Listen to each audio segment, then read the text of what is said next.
അത് തികച്ചും പൂർണ്ണ വിജയമായിരുന്നു. അയ്യപ്പ ഭക്തരുടെ, സർക്കാരിൻ്റെ അല്ല.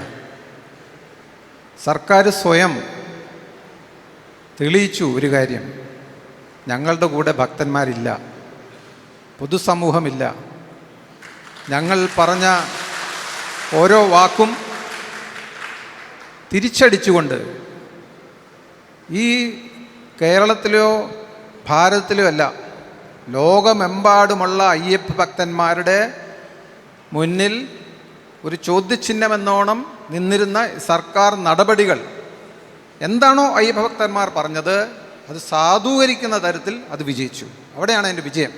നമ്മൾ പരസ്പരം തർക്കിക്കുകയോ അല്ലെങ്കിൽ വാർത്ത നോക്കുകയല്ല. ശരിക്കും പറഞ്ഞാൽ ജനങ്ങൾ എങ്ങനെയാണ് മനസ്സിലാക്കിയെന്നുള്ളതാണ് വളരെ പ്രധാനപ്പെട്ട കാര്യം. ഞാൻ ഇന്ന് മനസ്സിലാക്കുന്നത്, ആഗോള തലത്തിൽ നിന്ന് നമുക്ക് കിട്ടുന്ന ഇൻഫർമേഷൻ അനുസരിച്ച് ഇത് വളരെയധികം ഏതൊക്കെ തരത്തിലാണോ സർക്കാർ ജനങ്ങളെ ദ്രോഹിച്ചത് അതിനൊരു തിരിച്ചടി എന്നോണം ജനങ്ങളോട് പങ്കെടുക്കാതെ മാറി നിന്നു. ചില ആളുകൾ പങ്കെടുത്തിട്ടുണ്ട്. അതെങ്ങനെയാണെന്ന് വെച്ചാൽ, സർക്കാരാണ്, നമുക്കറിയാം, ഭരിക്കുന്ന സർക്കാർ, പോലീസുണ്ട്, അവർക്ക് പല ഡിപ്പാർട്ട്മെൻറ്റുണ്ട്, അവർക്ക് പല സ്വാധീനം ചെലുത്താൻ സാധിക്കും.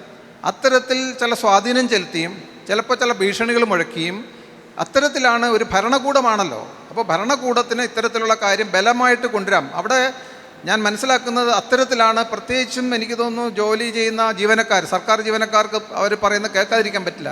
ഞാൻ അവിടെ കണ്ടത് ധാരാളം ടാഗൊക്കെ ഇട്ട് ധാരാളം ആളുകൾ ഇരിക്കുന്നുണ്ട്. അപ്പോൾ തീർച്ചയായിട്ടും സർക്കാർ സ്പോൺസേഡ് ആയിരുന്നു, മുഴുവൻ ചെലവ് സർക്കാരിൻ്റെ ആയിരുന്നെന്നും ഭക്തജനങ്ങൾ പൂർണ്ണമായിട്ടും അതിൽ നിന്ന് നിന്നുവെന്നും നമ്മൾ തെളിയിക്കുന്നുണ്ട്.